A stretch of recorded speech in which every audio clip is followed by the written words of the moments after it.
Hello and welcome to a new episode of Foodocracy for Her. Foodocracy for Her is where I speak to women entrepreneurs from the world of food. And today I've got the tiny taster, Roxanne Bamboat from Mumbai. And so when I first knew Roxanne, I knew her through her blog, Tiny Taster. And at that time when we knew Roxanne, then we would want to know what she's eating.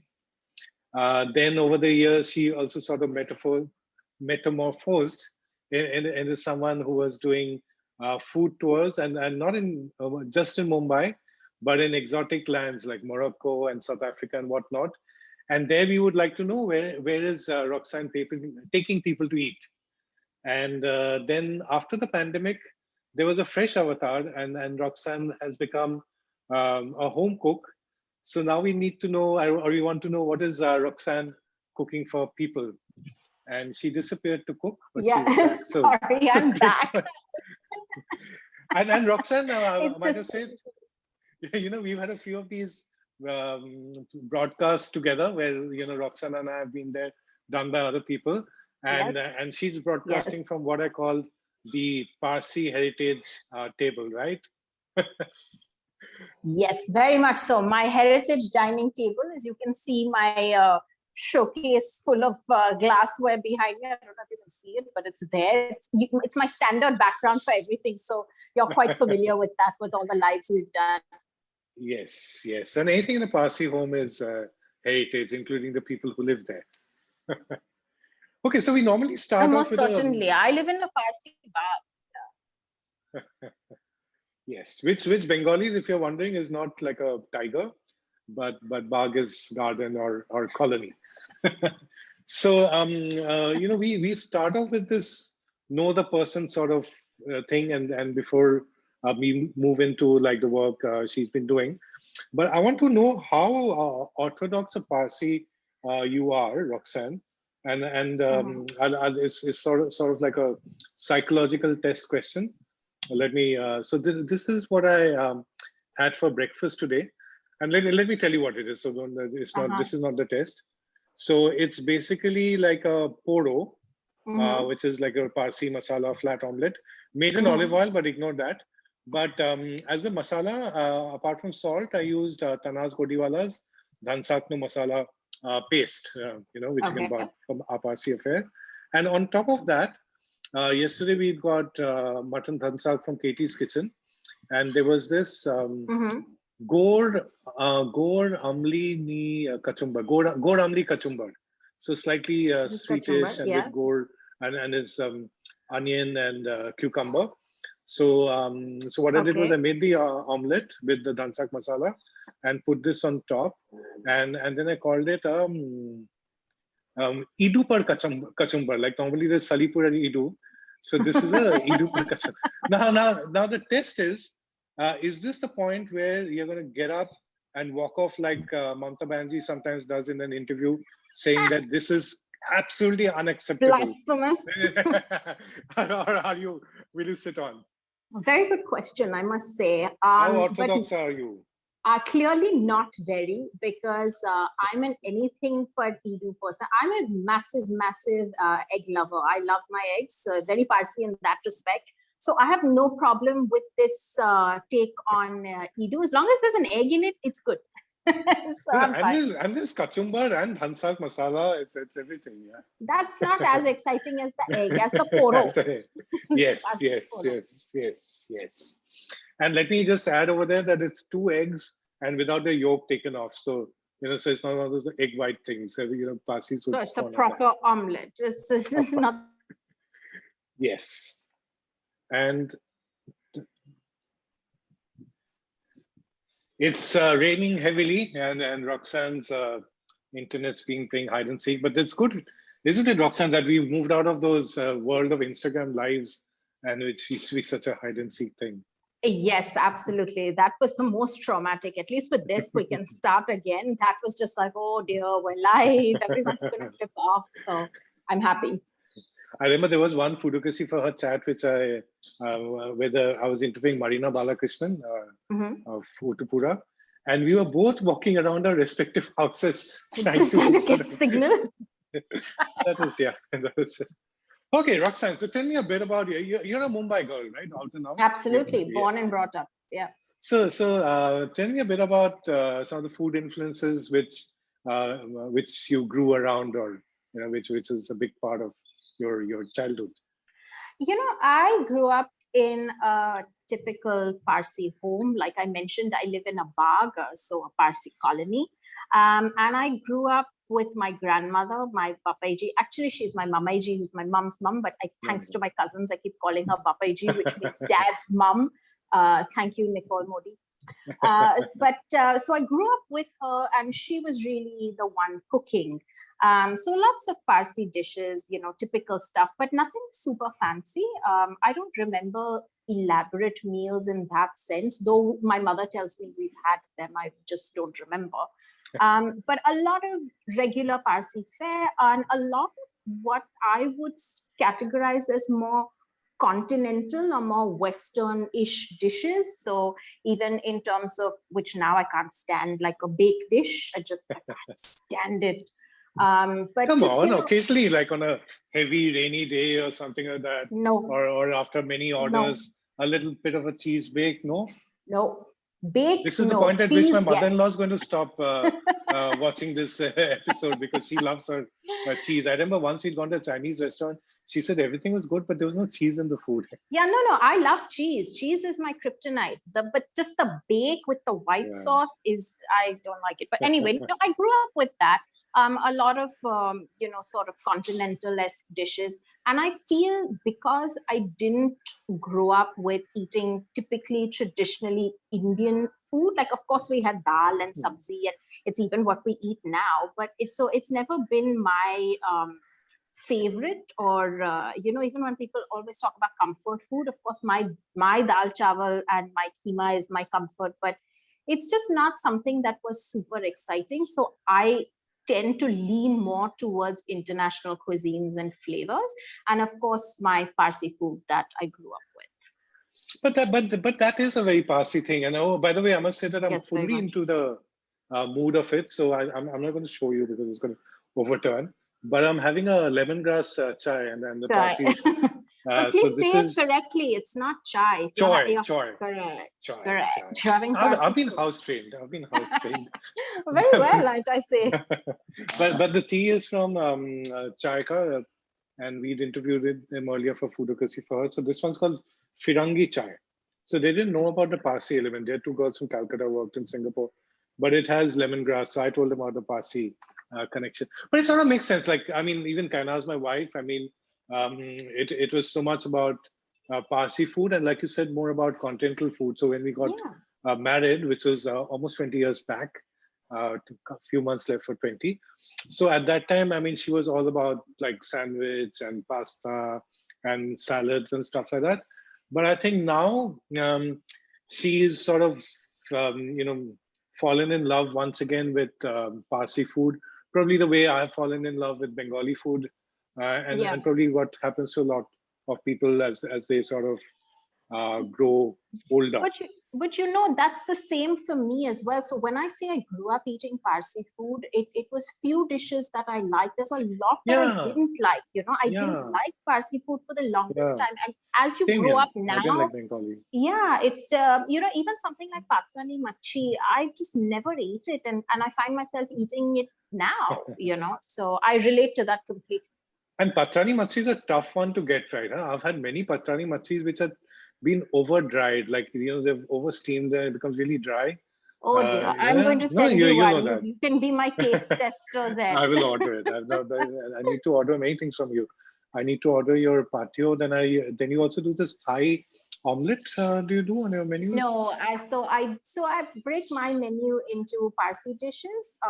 My take on biryanis and pulaus and Thai dishes. Actually, it's just a culmination of things that I really like to eat. So the one thing that really took off, which I wasn't expecting, was the Thai basil chicken, or what is called pat kapau gai. And I love eating that. Like, it's one of my most epic things to eat and to cook. So I think that's what you probably have seen online and yes. photos. I know Kurush and Ria are a big fan of your Yes. cooking, and when they take a break They're very, from their very own work. kind with their generous with their praise. I had a slight nervous breakdown when he called me, and I was like, "I'm not sending you. Are you nuts? You're not sending it to you." So that was quite funny. No, but years back when for the first time when Kurush and Ria had come home, and there were some other people I don't remember home, and I'd cooked. So there's like maybe 7, 8 years back or something. I was also under a lot of performance pressure because here they are, these caterers and cooks and all of that. And here I am who knows how to make one kosher mancha and one hakka noodles. But that's not the thing, right? Yeah. I mean, Roxanne, that, when we see a lot of the home chefs or authors and all that, and they're writing their grandma's recipes or mom's recipes and books, which Yeah. have 132 recipes.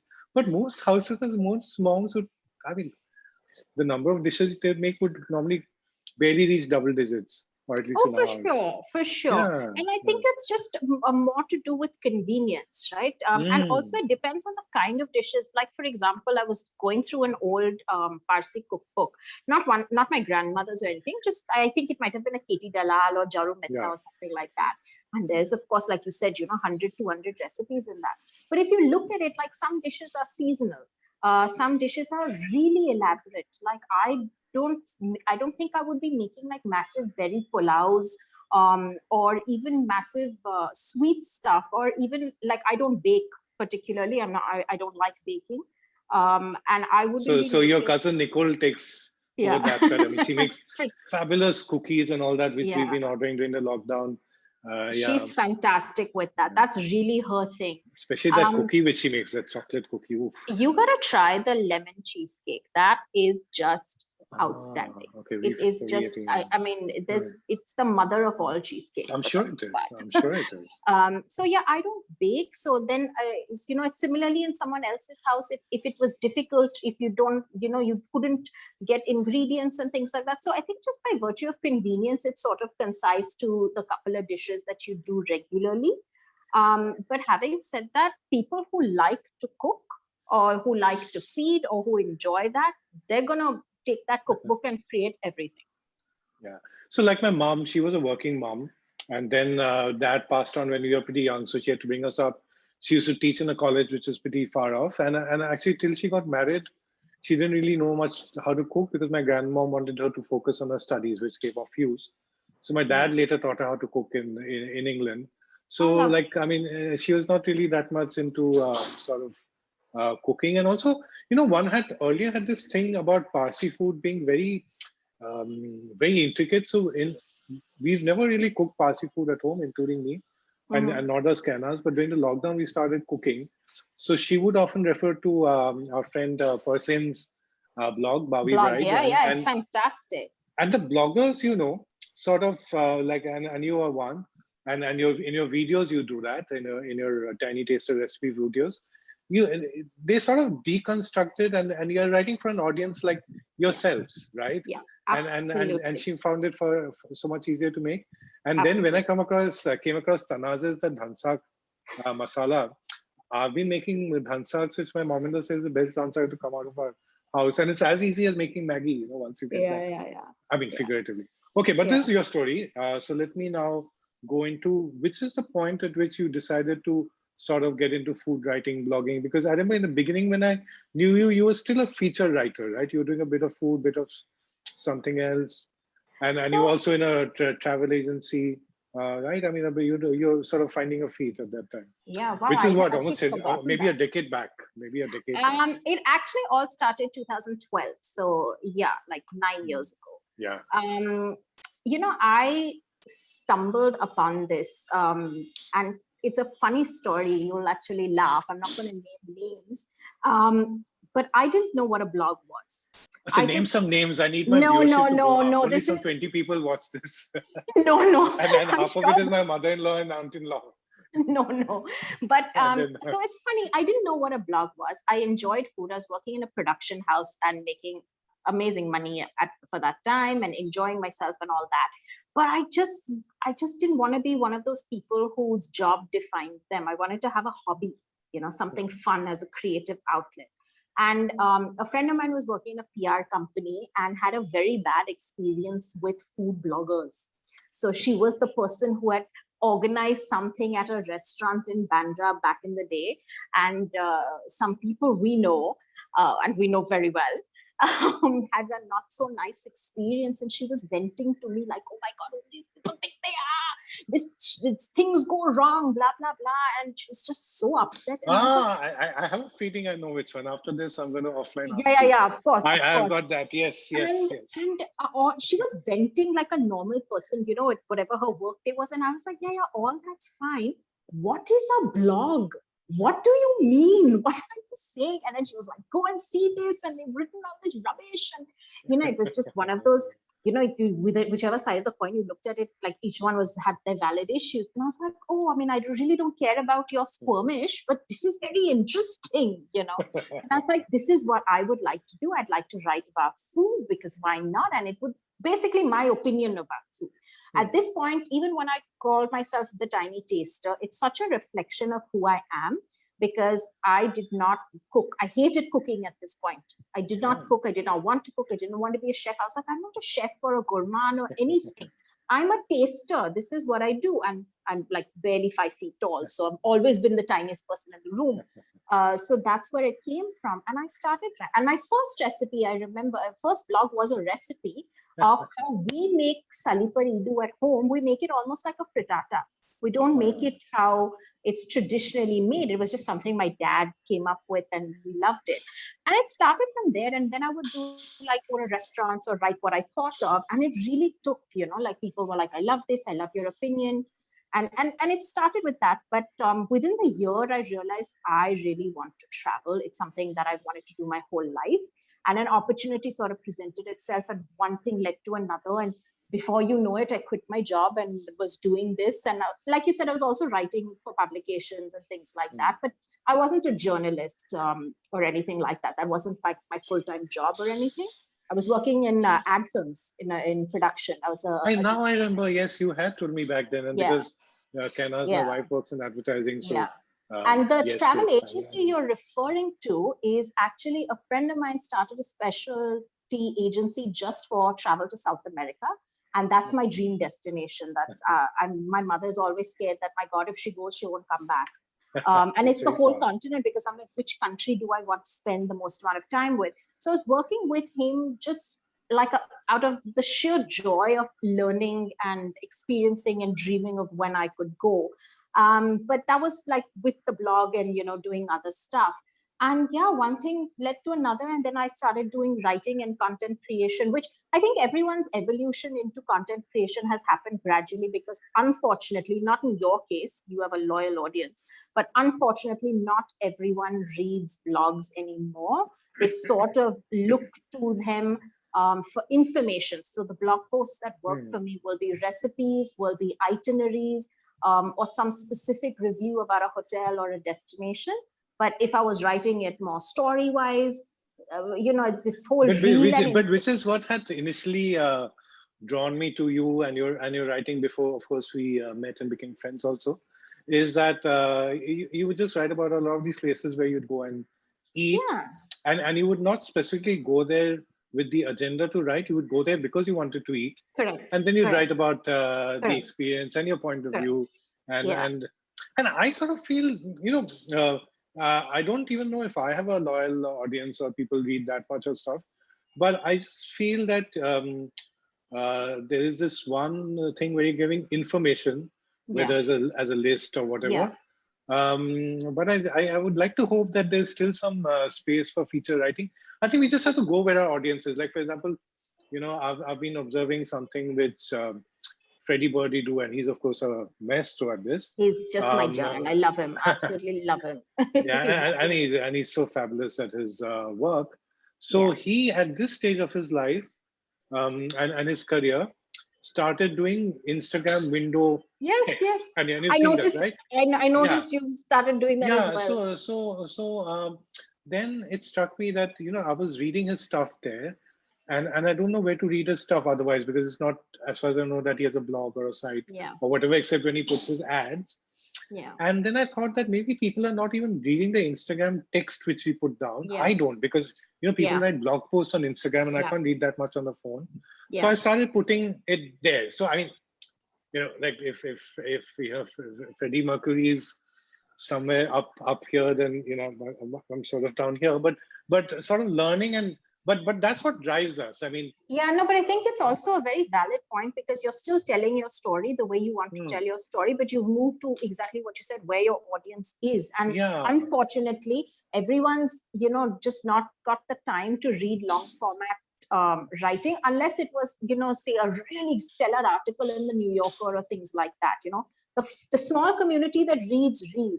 But if you're looking at a large audience, even the ones who used to read, in my experience, they all want it quick. Even recipes, it's just bizarre. Like, I want a recipe in 30 seconds on a reel.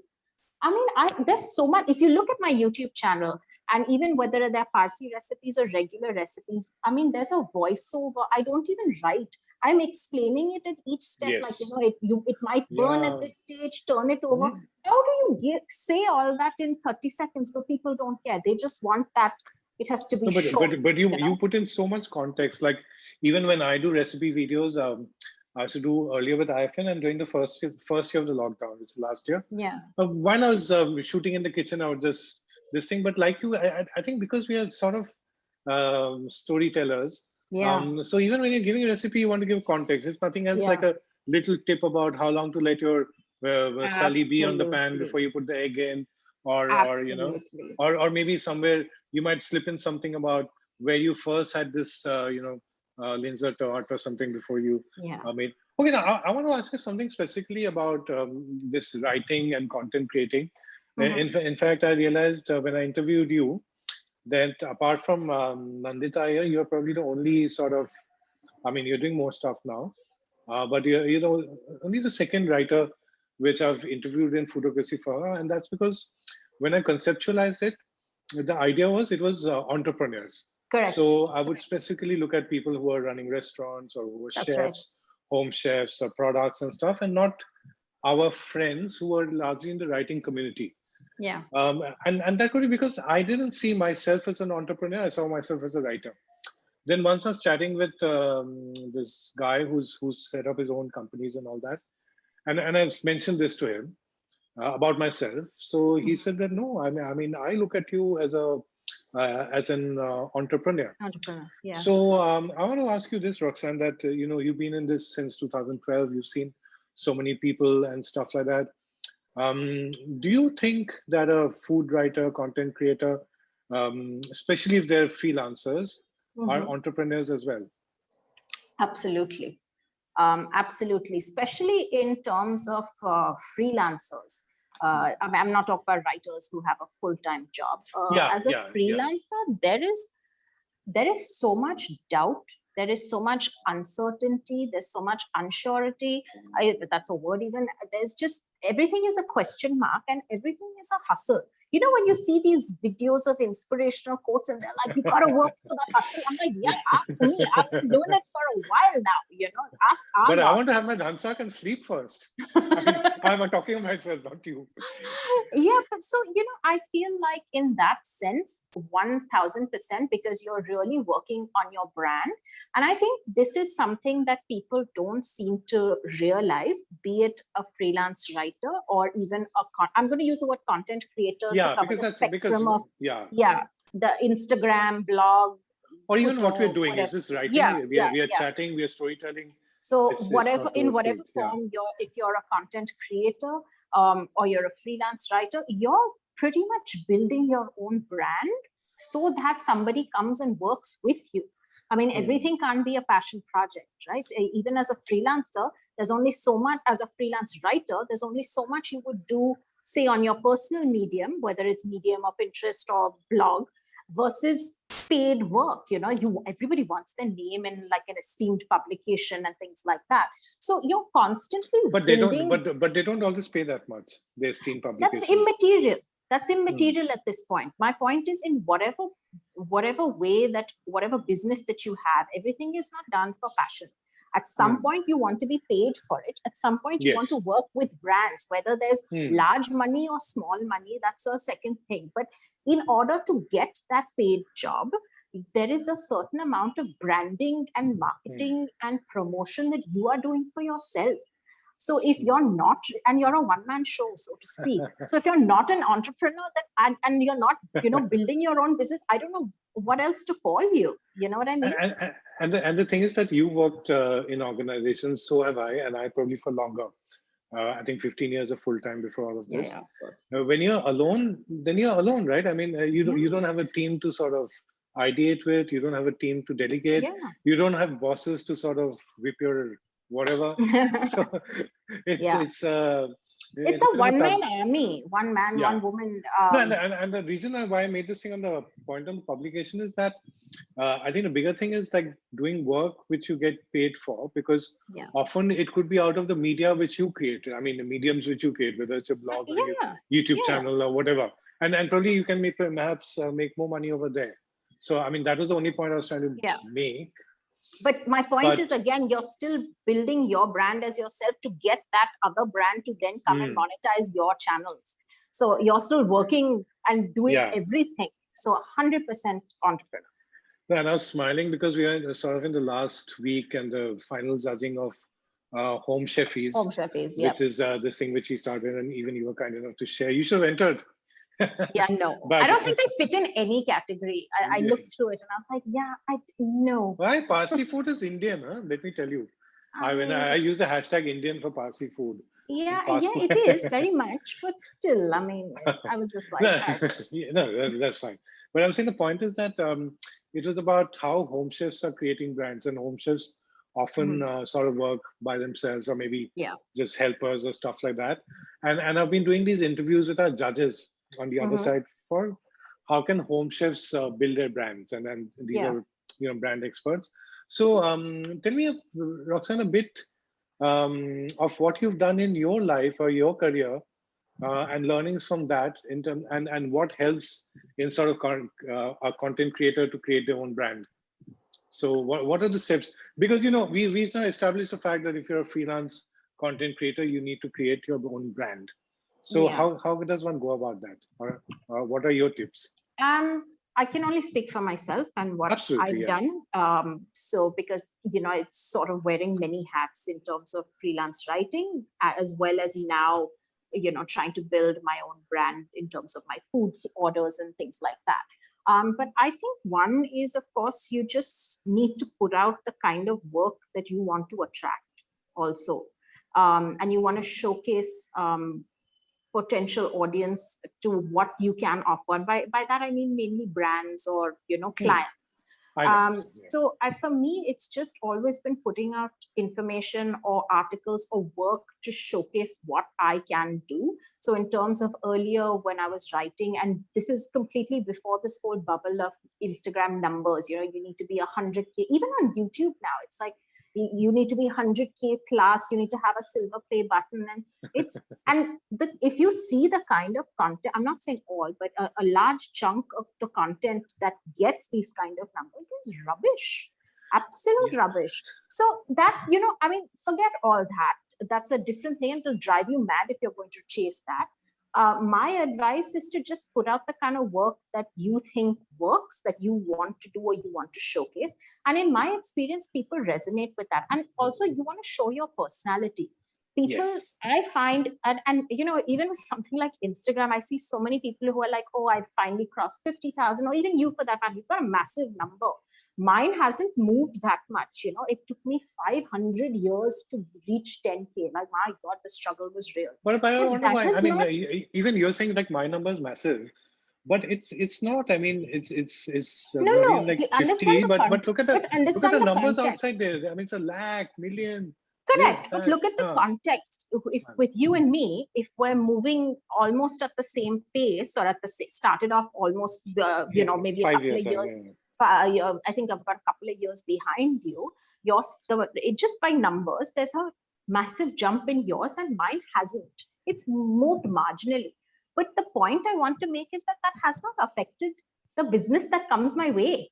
In That's a fact, very good point. That's a very good and point this you're is making, something I because want to tell people that please, yes, just stop with this. And by both sides, I tell the brands this also, I tell normal people also. And it's bizarre, I went once for a travel conference that I wish I didn't, because it turned out to be such a joke. But I went, and it was only Indian creators. I thought it was going to be an international one, but okay, fine. And over there, I realized when I'm looking at each one's profile, for some, and I'm not judging at this point, I'm really not judging. For some, it was their first international trip. And I said, how can you qualify or come or even get accepted for a travel conference if you've never traveled?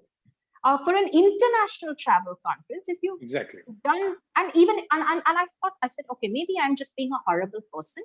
Maybe this is this person's first international trip, but give them the benefit of the doubt that, they've done tons of travel within India. Travel is travel, right? Like there's no discrimination.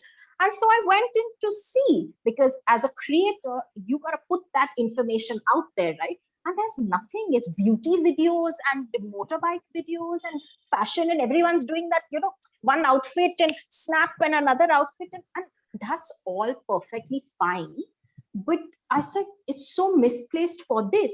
And we were talking, and all these kids, and they really are kids, all these kids have... Roxanne, how old are you? I mean, you don't have to answer that. But I'm not answering that. It's not that she's one Parsi auntie. Huh? She's also I really tiny. am. I really am. No, but I'll tell you what I meant by this and where I'm getting to. All of them had in massive numbers. All, 60,000 is like the basic. Everyone else is 100K, 200K, all that. And that's fantastic. They're getting whatever that works. So I'm like, your niche is fashion and fashion and beauty or lifestyle. It's not travel.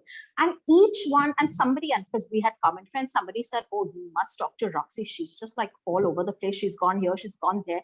And obviously then they're looking up to see who I am. And they're like, she has 13,000 followers. How is this happening? And that's what I want to tell people, because they're buying into me and what I can offer. They're not looking at the trappings of what everyone else is doing. So I think my whole journey has been that, just putting out the videos, the writing, everything that I want to, or that I believe in, or that I enjoy creating. And I think as a reader would also like more information driven. Of course, it can be in a story format or whatever, but I'm giving you that information. And people take notice, even with my cooking, like even with food orders, it was my greatest fear in life was to feed people. My God, I was cooking for the longest time and sharing recipes all through the lockdown, simple stuff. And a friend finally said, I'm going to shoot you if you don't send me this biryani, and I will pay for it. And I said, I don't even know how to cost it. Like, what do I charge you? So, even stuff like that, that person has just believed in me and the content that I'm putting out. And one thing has steamrolled into, now I've got almost 15 dishes on the menu, so it comes from what you're putting out, and it comes from your personality also. If someone resonates with you, and it's the same thing for you, if you read your comments, if people like what you're saying, they relate to you or your cats or your Candy's breakfast, whatever. My cats. This is my neighbor's giving us. So Ken has me here. So this is a Buddha cat, I think, a monk. That's cat. Adorable. Monk cat. But they connect with you, So I feel like for any person who's trying to break into any sort of content creation or freelance writing, even writing, right? Write the articles that are relevant, that people want to read, or that the kind of articles you want to potentially write later. I just feel like if you put that out there, it comes back. I think it's really wonderful what you said. So first, I must say that, I mean, what you say, it's not that Roxanne was being pompous or anything like that, because because you too, I mean, look at the publications where I've seen you write. It's Lonely Planet with Condé Nast. I'm sure I'm missing a few.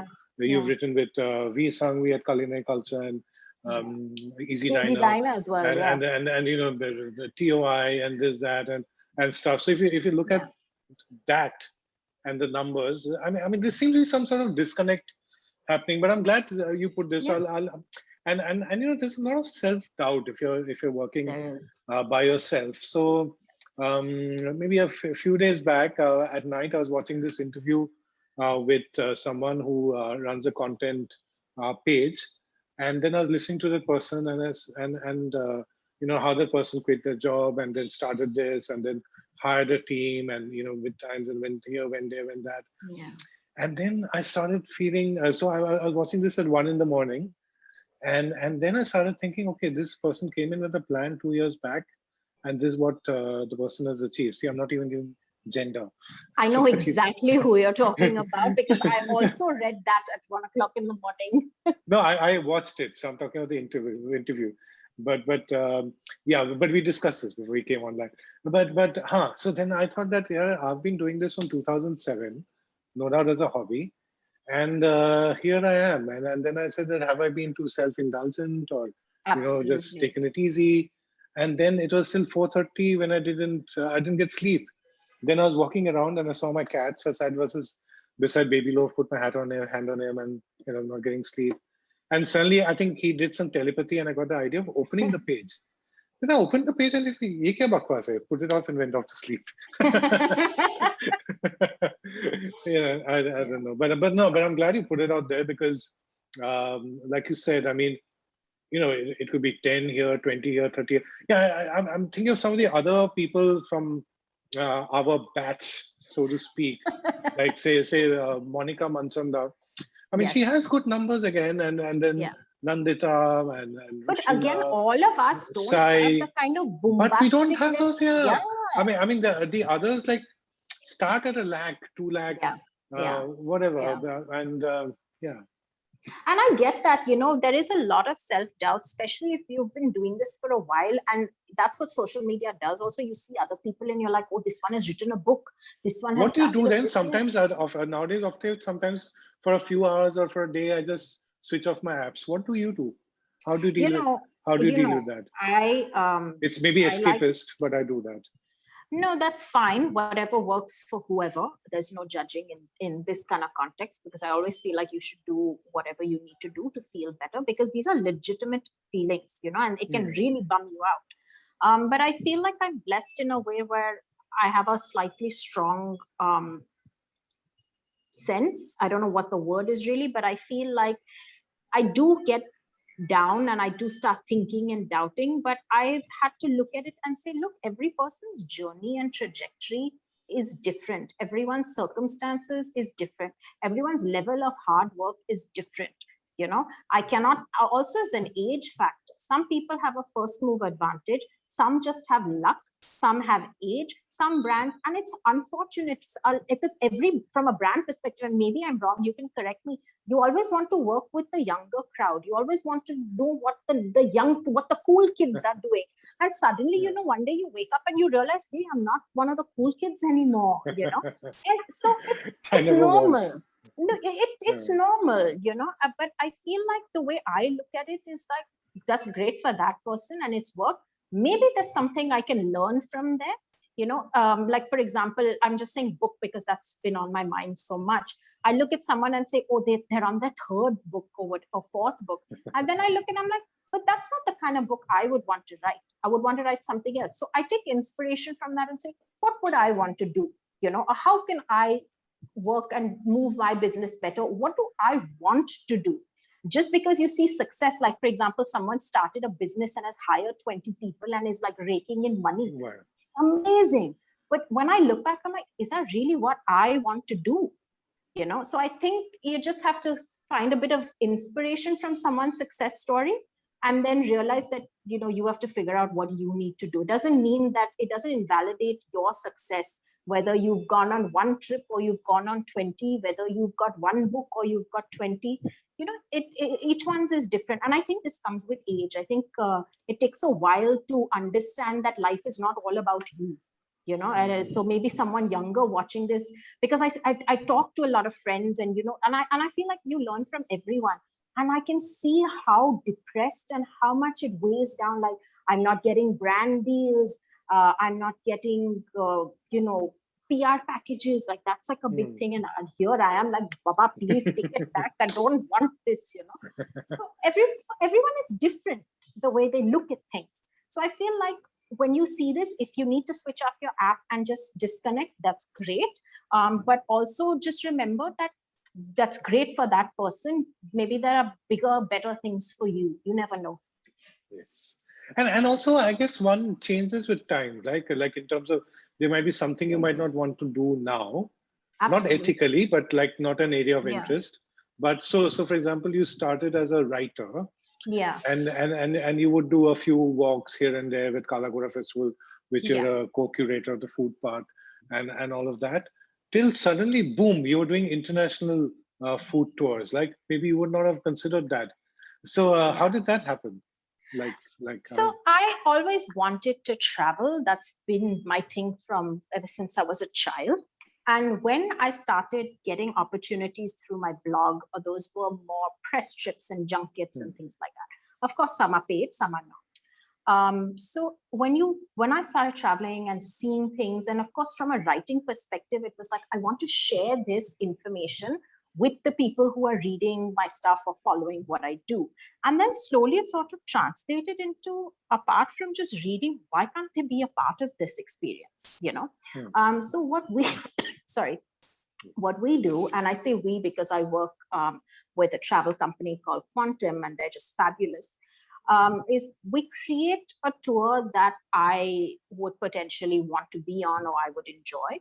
And of course, I need someone to do the logistics and groundwork, Yes, bookings and all that, because it's a nightmare. This is a thankless job, the travel industry. And I'm on the tour leading it. And we launched in 2019. So I call it the Tiny Taster Tours, because it's always, so even food is the Tiny Taster Takeaways, the tours is Tiny Taster Tours. That's just my brand. But even with that, we managed to do 2 before we all went to lockdown. And that was the hardest because 2020 was going to be the year of just going all out. So they're not necessarily food specific. Some are, because I feel like then you're restricting people. Like not everyone's a foodie, but they still want to travel. So we did one to South Africa. We did one to Morocco.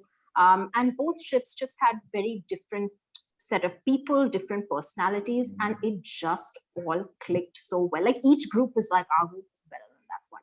And I'm like, yeah, of course.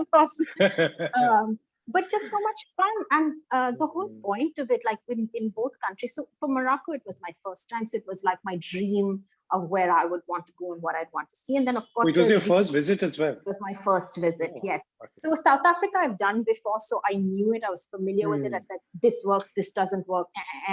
But with Morocco, it was like, oh, this is the first time. And, how do we do this and things like that. But then there's also a reality that sets in, like, I might want to spend the night in a safari camp in the Sahara Desert. Yeah. And then you realize the desert is like gravel. It's not these beautiful sand dunes that you see in Dubai. Lawrence of Arabia. Yeah, not at all, So, I mean, that happens, and then you switch around and work around it. And then 2020 was going to be an exclusive food tour to France, to do like wine and lots of things we shall not say. And say it, David. Lay on the foreground. Beef, the steak. So, but just like I said, not too many people watch this, so it's okay.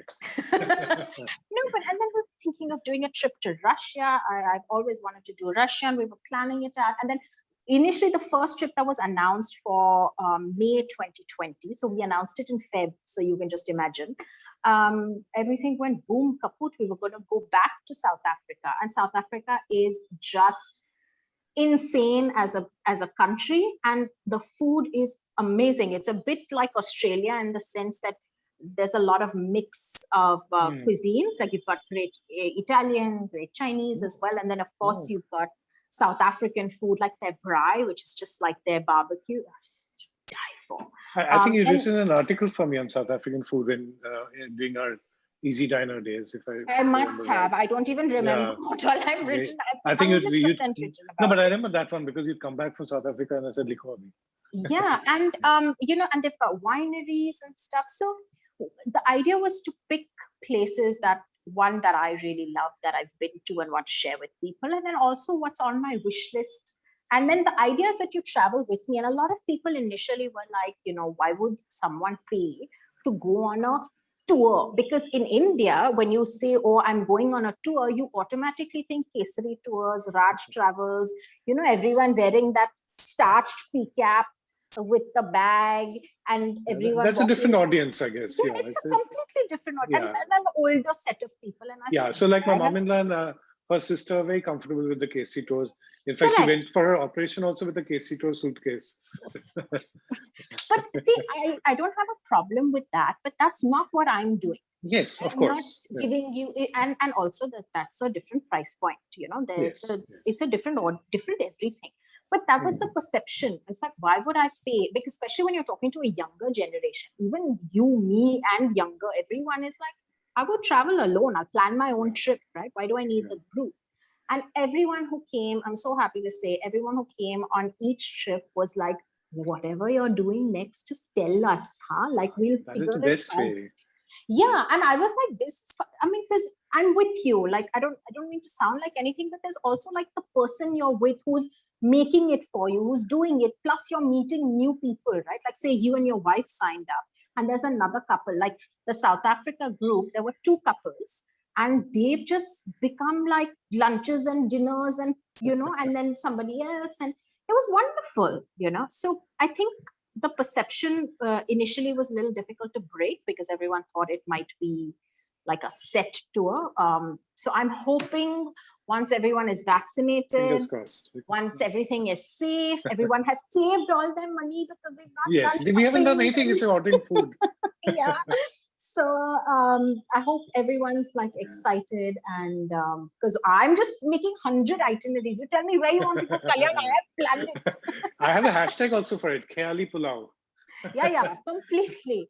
So, but I loved what you said, because just a few days back, I interviewed Prabha Narasimhan for the Home Chefies, and she's an executive director with Unilever. And one of the biggest advice to home chefs was that have a personal connect with your audience, with your customer. And that seems to be exactly what you've done. I mean, with people on your tour, because, and maybe for whatever reason they might not be able to come on the next tour, but I'm sure that they will very strongly recommend it to their friends or people. They wouldn't come because maybe the finances they're at a different stage, or incidental.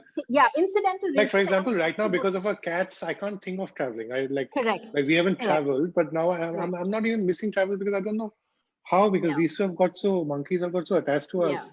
But I feel like for me, it's people have different reasons, be it money, be it cats, be it kids, but it's not I didn't have a good time, so that's why. So they will recommend it, right? Or like, say for example, when I ate at Mask for the first time, and it was of course a very expensive meal, so it's not a sort of meal which I would have every week, but I would recommend it to people, especially. And Kuru Shandri actually went there because no, that was somewhere else. That was no, they did. They went to Mask.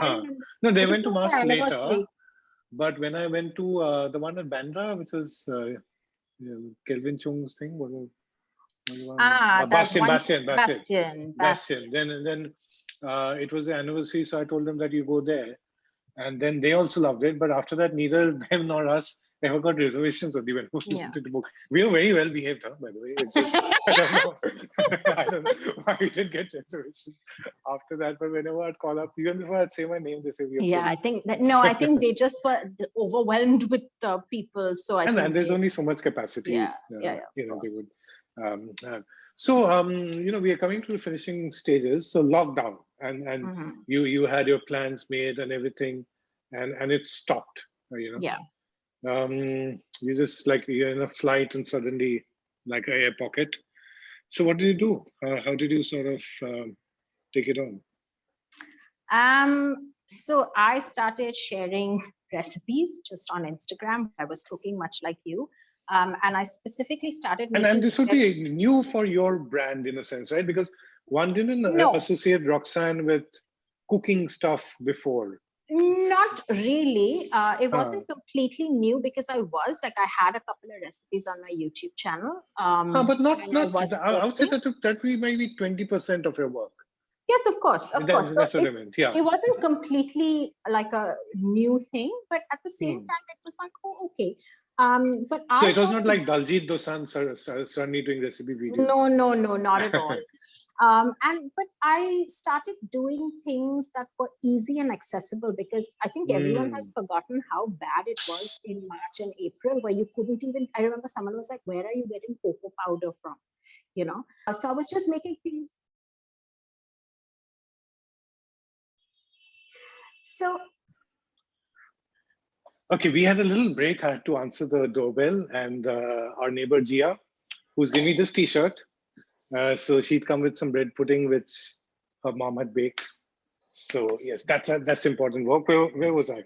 Yeah. So yeah, you're talking about easy to do videos, and that's true. yeah, Easy to cook, because that's what I started doing. Like whatever I was cooking, I would just shoot, because sometimes, and at that time everyone had to cook, and there was no help, no one to clean, no one to this thing, first world problems. But we had to cook, and sometimes people would want to know how to flip an egg. yeah. I think more than that, it was just the accessibility. People weren't getting chicken and mutton Yeah, easily, yeah, yeah, yeah. so it was like making dal True. and bindi and things like that. And then I was just like, I said, I'm going to go back to my YouTube, which I was trying to be really consistent with, and I'm not traveling. So the last travel videos I put were of France, and I think Dharamshala, which I'd gone to in February. So I said, I need to continue. So, okay, this is a great opportunity to focus on the food content and the recipes. So I started doing that, and I shot a recipe for akuri, which blew up, Yeah, and yeah, that yeah. was fantastic. And it sort of steamrolled. So I started doing that, and then one of the things that I put out, and then obviously I'm sharing it also on And akuri Instagram. is such a lovely dish, because it's, while it's Parsi, but everyone would love to have it. And I mean, and the reality is not everyone would know who Parsis are, or what akuris are, but it's a lovely dish. That's pretty You could be much Keralite why and make it. that's pretty much why I did my YouTube channel. Like I'm going to do a shameless plug over here and say, please, for Go everyone away. watching, check it out. There's a playlist that says Parsi recipes also. And then Yes, I've yes. got a video explaining who the Parsis are and what I our food remember is that. about. Yes, yes, And yes. I even the comments that come now are just fantastic for people who are like, thank you for letting us know. I didn't know. Or some people are like, I love Parsis. I have that one token friend when I grew up. So it's lovely. So anyway, getting back to that, I was trying to focus on my YouTube channel, and then I made this recipe for a biryani. It's my version of it, so everyone has their things with biryani, and I put it up, and a friend was insistent that I send it to him. So this is a So Gamdevi biryani, not no, Hyderabadi, not no, no, Lucknowi. no. This is a Gamdevi biryani. This is my home Roxani style biryani. version. So No, Suleimani and all it's that is just Roxani no, biryani. no. It's just my We have to give it a home brand style name. version. So I started with that, and I costed it and sent it. And then I was like, okay, maybe I'll start with just like a few dishes that I do well. So I had started with this one biryani chicken, and I put my prawn patio, because I absolutely love it. It's one of my most favorite things to eat. And I put Oh, sali I must say chicken. it was my late grandmom's grandmother-in-law's favorite as well. So I'm going Yeah, to look up. So next time it's on your it's thing, in her memory, I'm going to just order it. I Yeah. just love it. Then I Then put sali chicken, which was just a easy chicken to do, and I put my second or another favorite dish, which is pak kapau gai, which is a Thai style basil chili chicken. It's a chili basil with that, and it just took off. And then before you knew it, I became a home chef with a menu, and I started adding. So now we do mutton biryani and prawn biryani and dhansak and patlani machi, and now I've got a pulao. And it's been fun, I have to say. So while I couldn't travel, and all my plans of starting a travel tour business and everything has been put on hold, and everything came to a grinding halt, this just suddenly flourished, and here I am.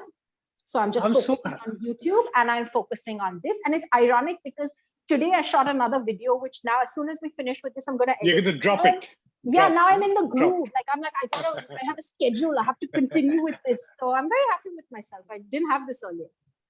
I'm so happy because you shared this, because there's so many people who would see this year and a half as a time which has been lost.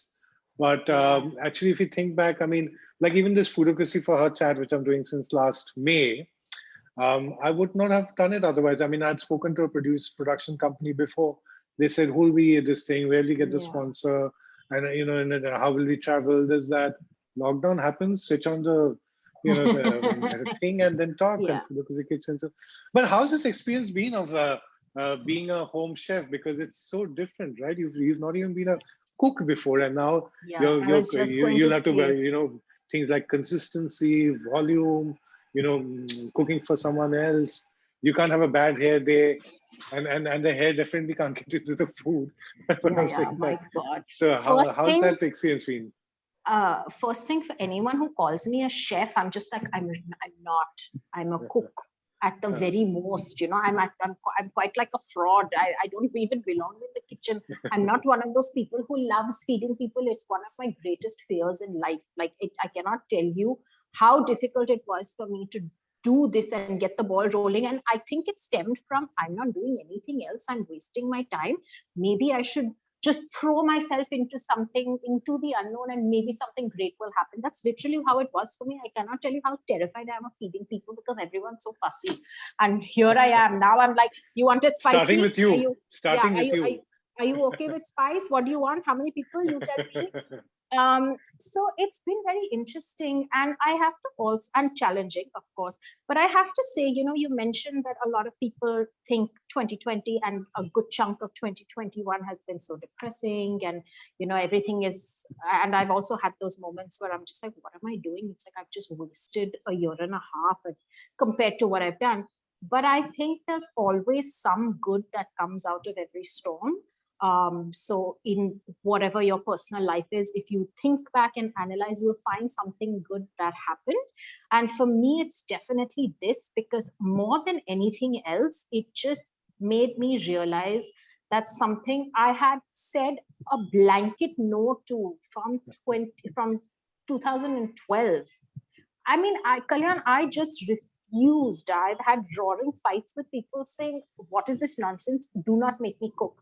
To then cooking for my family almost every day. Like I was making since, I think 2015, I've been cooking for the house like normally, and then to say, okay, somebody outside of the family is having, because I was sharing recipes. It's not like I wasn't, and people were seeing stuff, and they would, how people are like, oh, when are you calling me over to try? It's like never. And then next Here's the question is recipe. recipe. Next question is recipe, please. Here's the recipe. Please make it yourself. I'm not feeding you. The feeding was such a, it was almost traumatic. It sounds so silly, but I was just, and it comes from self-confidence, right? Like there was so much doubt. I wasn't confident that, because I'd never cooked before. And all that changed by just saying, you know what, it's good. I can do this. People are like, the ones that I'd sent it to are liking it. Let's just do it. And touch wood, the response has been good. Oh, lovely. And you've enjoyed it. It's quite visible from your face. Otherwise, you can't do it. There's no point. And what next? Are you thinking of what next, or are you taking it day by day? Like, for example, is home chefing going to be something permanent, or you're taking it? It's hard to predict the future right now, isn't it? Yeah. I'm taking it day by day for now. I have smaller goals, but I think eventually, because my wings are clipped right now. I want to spread them and fly. That's always been my thing. So there's no plan in terms of scaling up massively or getting a cloud kitchen and stuff like that. That's not on the cards. I want to do what I'm doing now, whatever I can manage from my home till I can manage. In an ideal world, I want to be able to get on my tours, have a great time, come back, and then have all those people order my food, then go again on whatever work trip or personal trip that I want, create the content that I want, put it out there, come back. When I'm here, someone says, hey, you think I can get a biryani in the next 2 days? Sure, order the stuff, cook it. That's what I would like. I don't think I don't want to make long-term plans because I just feel like God laughs at them. So I want to just go with it. I want to see what life throws at me and just have fun. Beautiful. I'm just going to ask you one last question because we've got 5-6 minutes. Sure. And it's a very relevant question since you've seen it. For content creators, so this is completely moving away from whatever we've been talking about. Often there's a fair bit of negativity which people faces on different mediums. Once upon a time on Twitter when it was relevant for food people. Now so there's an Instagram or whatever. Your advice on how people should deal with that. And you come across all sorts of negativity, right? I mean, this is not authentic. You do this is paid. You're free. This, that, whatever. And you know, opinions a dime a dozen. So how do you sort of go on? So I've been fortunate that I haven't received a lot of what people would call hate, you know, and it can get bad on the internet. And there's no reason why you should to start with. No, the trolls are trolls. No, there's no reason for them. A lot of people get it. It happens, especially if you've got large numbers. It happens. So thankfully, that hasn't happened to me. So maybe there's some benefits to having small numbers. Yes. But having said that, I don't think I've really got anyone that's said anything I've done is inauthentic, so to speak. Maybe they have, but I can't remember that. What I haven't also gotten anyone that is like, oh, this is paid content, so that's why. It's quite clear what's paid and what's not. But I think you will always.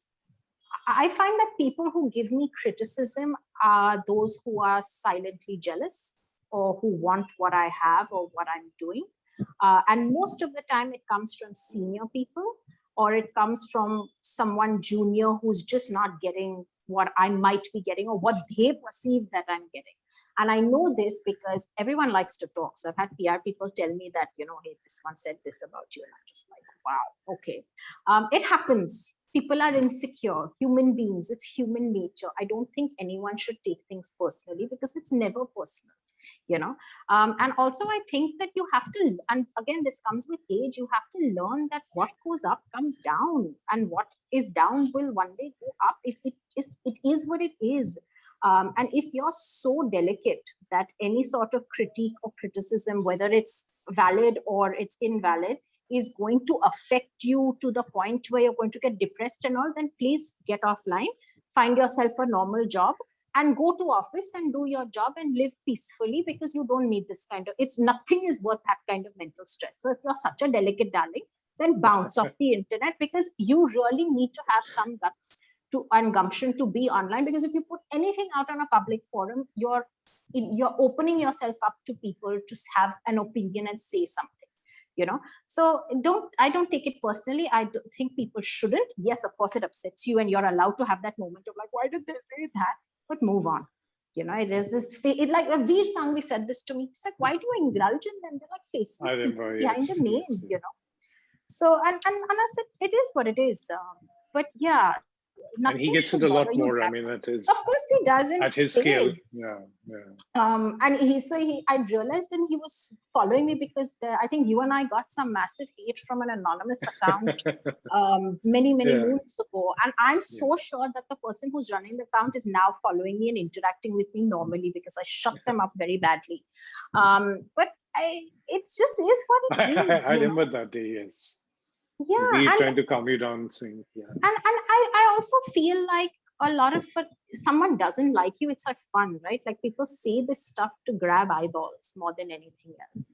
It's not personal. That's the main thing. So just enjoy what you're doing, do what you're doing. For every 2 nonsensical comments, you'll get a lot of love. Well, yes. So that, folks, is Roxanne Bamboat, Tiny Taster, who towards the end sounded like a no-nonsense Parsi granny, but she's not one. I pretty much am. Someday she'll get there. I pretty much am. Yes. Okay, so before we end, what all should you follow? You should look at Roxanne's YouTube channel where she puts recipes. It's under my name, Roxanne Bamboat. Tiny Taster or Roxanne Bamboat. You can just type in any and it'll come. The channel's under my name. Instagram is The Tiny Taster. Twitter is also Roxanne Bamboat. Just Google and then, me. Of course, order. I know, and order her. Yeah. Send me a DM. Great, but the nice kind. Yeah. Okay, take care. And if you liked it, thank you. Please share it so that it's been a fun 100%. chat. And also subscribe to all our channels and everything, hers, mine, and like it also. Thanks so much. See you. Bye. Bye.